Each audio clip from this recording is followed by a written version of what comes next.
Hi everyone, so today we're going to talk about ECs, and why ECs is so popular. And of course, a lot of people also say that EC sure make money. So we're actually going to dive into that, right? And then just talk a bit about EC. So a bit of a disclaimer. So everything we share is based on our own opinion and our own research. If you really need to have a professional advice or want to deeper analysis, right, do catch up with us, contact us, and we will happy to share with you more. So number one is why EC is so special in North Singapore. It's like every time got EC launch, right?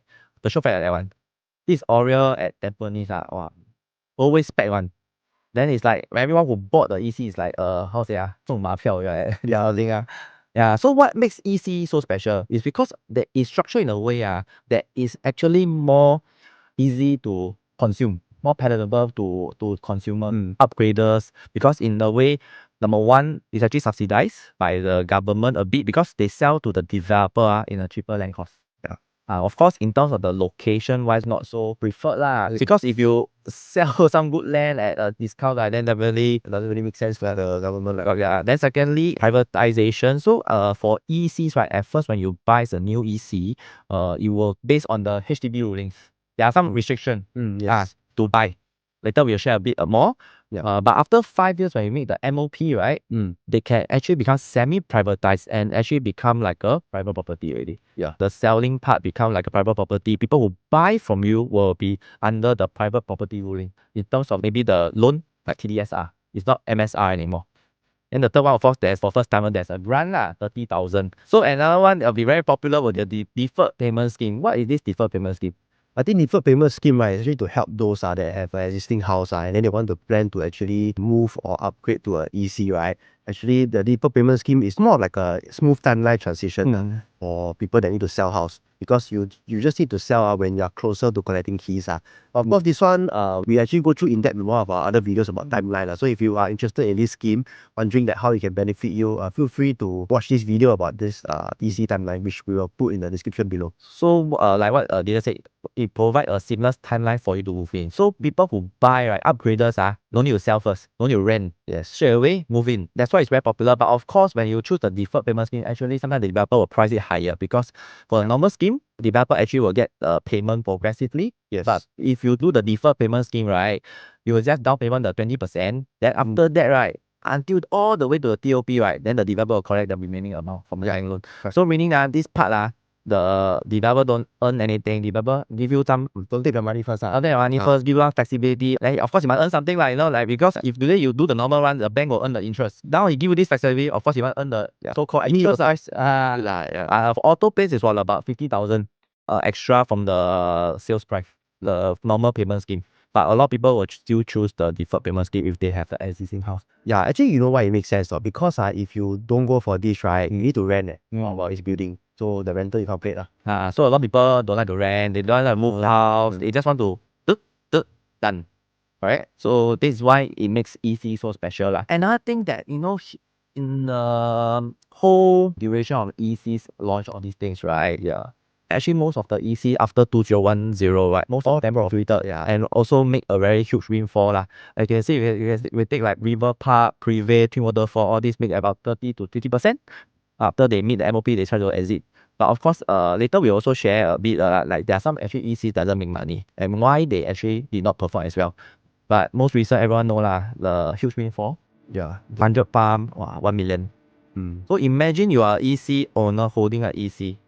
Then after that, when it comes to resale, there is 1 million. Is it a huge windfall? Actually, it is. After this news came out, everybody all say EC, I mean, it will cause excitement to really want to buy an EC. Actually, we also later will share with you a bit why EC is the safest. And it's because it's how it's structured in a way that it's very hard to fail. Because of all the entry level, the duration, all these things. Correct. Yeah. And of course, we'll go through the case study of Aurelle EC Parktown. So actually, that time when Aurelle is launched, right, with also similar time with Parktown resident, my friend here, Dylan, actually did a EC video. People would say make money, right? That video, my friend here received a lot of comment. Like most of the comment not so good.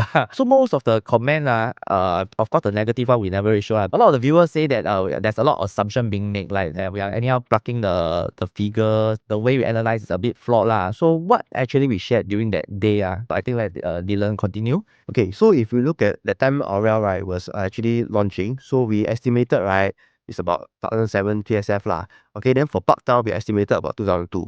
So what is going to happen? Example, in Parktown, in the future, after 3 to 4 years, right, when they hit TOP, they actually can sell. So how much will they sell?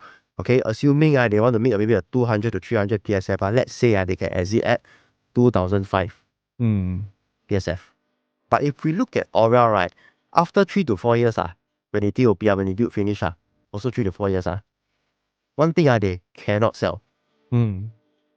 Why? Because EC, there's the the MOP, the minimum occupation period.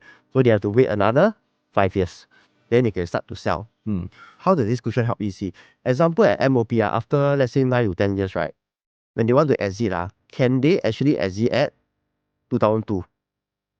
Which has already been done at Parktown, or can they even go up to 2005?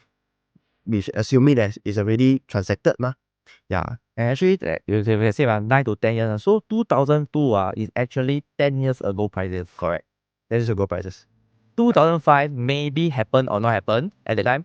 It's 5 years ago prices. So Correct. for Aurelle to really exit at 2002 we find it very possible. Yeah, it's a very high possibility. Yeah, that is why we say that EC can make money because they have the cushioning. And a longer timeline. And a longer timeline. Yeah, so this is what I shared in the video. Yeah. Okay, but did it really happen? Yeah, so if we look at the transactions, for example, in Parktown, okay, I separated 1, 2, 3 bedroom. The highest about 25, 26, 25. Yeah, so actually we didn't have to even wait 3 to 4 years. Within the year itself, already done. Yeah. Because during launch day almost fully sold already for Parktown. Correct. Yeah. Quite a good launch. So in the end of the day, one thing we want to stress that is today we just need to imagine, we always put ourselves in a shoe lah. Today if you are a seller today, you buy at 2002. 3 to 4 years later, if you want to flip, will you sell 2002? No. Yeah. If it's really the market is 2002, then I will not sell, I will hold. Yeah. This is how good our government policy, because we are very stringent loan. If today market not so good, right, most of the homeowner can hold. Correct. That's why we don't have a lot of fire sale. Very hard to find fire sale now because our loan is very stringent. Number one, we can hold the property. Yes. The installment can be paid as long as we stay employed. Yes. That's the thing. That's the beauty of our policy.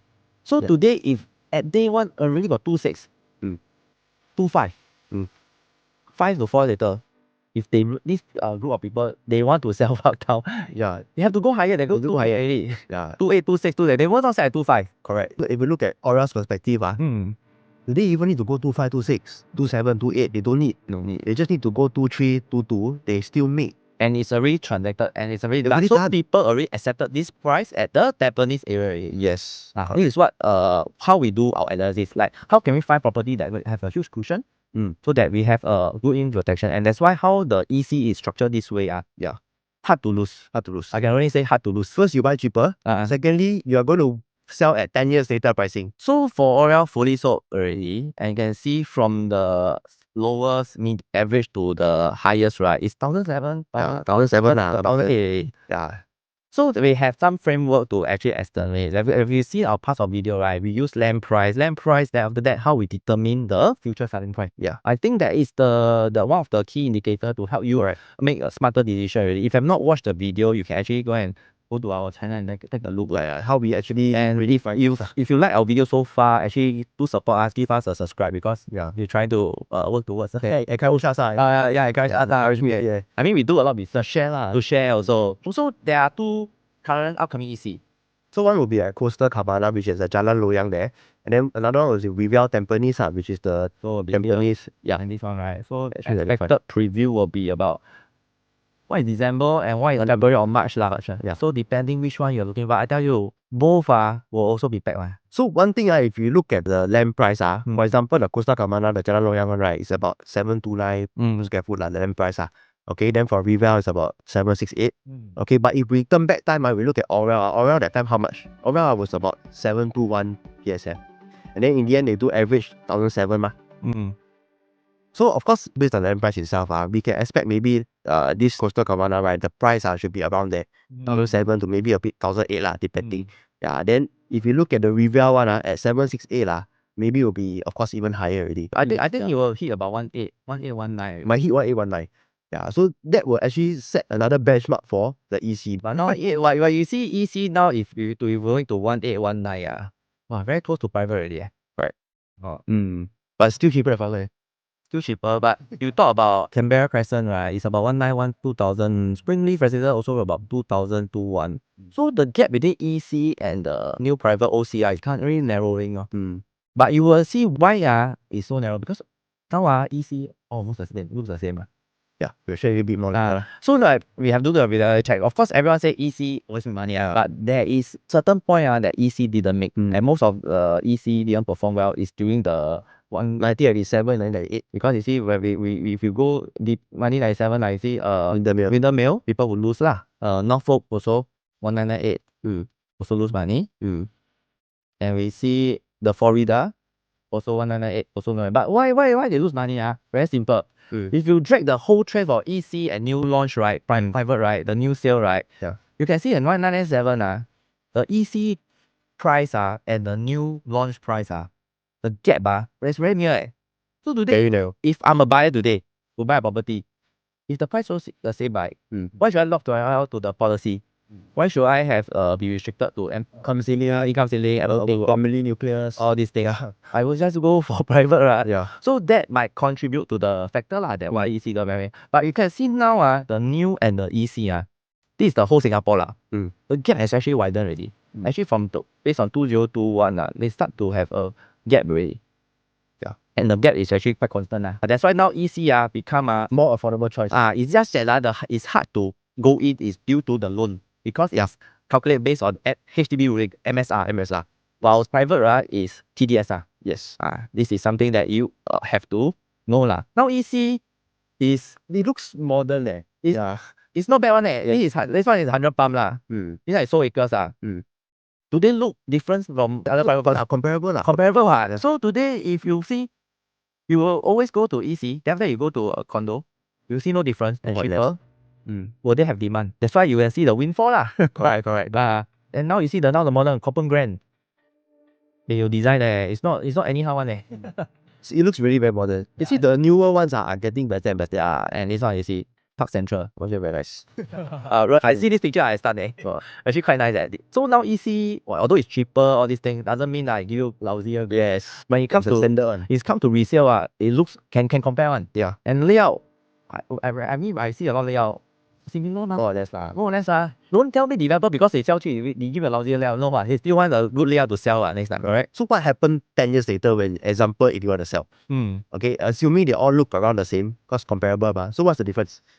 The difference is of course EC is more affordable. So that's the key difference, which is why at the end of the day 10 years later, right, who has more flexibility? Definitely the EC because the EC enter at a lower price. And that's why when you go resale, right, EC stands to have a better flexibility because and they have a bigger margin now because they will depend on the new private TOP all the areas and they will always be the cheapest alternative. Cheaper because got it at a cheaper price But of course owner have to wait for 10 years to reap the profit So another thing why EC during the resale part will have a big huge windfall is because as another pool of buyer that we're able to come in to buy. Yes. So assuming example after 5 years MOP, right, you can sell to Singapore citizens and PR. Okay, so PR of course we need to say PR can buy So PR is huge group of buyers already. And one more group also we must not forget which is the single Singapore citizens or PRs. Because semi-privatized is private already. It's like private. It's just that now cannot sell to foreigner only. Correct. So there's no need for nucleus Correct. married, So even a 25 years old doing very well and just buy a condo already. Correct. Yeah. Because for you CB need above 35 So property is about supply and demand. When there's another pool of buyer come in, then the demand go up, supply low, what happened to the price? You can see for 100 pump, amazingly, I also don't know how. The recent transaction already hit 2,000 per square foot already. Now it's crazy price Yeah. So who should actually consider EC? Like who is it EC for Yeah. I'd say maybe the first group would be of course the first timers and the HDB upgraders which the income below 16k because bear in mind EC still have the income ceiling. Then now it's 16k Yeah. So if you are below 16k and you think you want to look at EC, we should probably go and consider it. Then the second one, of course, is family spending long term. Why long term? Because remember what we said, right, about it becoming the whole process. TOP, then MOP, right, it's about 10 years. You wait for 4 years, then you start for another 5 years. Yeah, you have to consider in terms of your planning, are you okay to be there for 10 years? Okay, then the last group, of course, is those that want more protection. and more flexibility in the future. Meaning what? I want to buy something that is so-called lower in price, so that in the future I got that price cushioning, and then it'll be safer for me to exit. So if you are any of this category, then of course you should consider EC lah. Main thing is you are those don't like to move house one. It's like it's not compulsory to move house here and there. You stay there, you make money, but you can don't sell also. Until you feel at point, I need to make a switch. Then I switch. That's what we call like those people who are more, like want stability, don't want so much changes in life. Maybe EC is one thing, because you will be sitting on something that is good to hold lah. Yes. So we have come to the end of the video. So if you're thinking about EC and you don't know how's the price movement of EC, or the upcoming one that you're thinking, not bad lah. Got the the Coastal Cabana, Rebel at Tampines, all these EC, I might be interested to explore. Okay, even feel free to contact us. We usually we also share about a bit of the strategy, right? How do we actually choose certain units, right? And of course the pricing. And also because today it's not just about EC sure make money. It's actually how it's structured and how the fundamental works for the EC that can actually make it profitable. Yes. So today, if you are looking into EC, of course, it's not about whether EC is a sure bet. You should ask yourself, can I be eligible to get an EC? Yes. If you unknown about eligibility, do contact us. And once again, Matthew, I'm Dylan. we see you soon.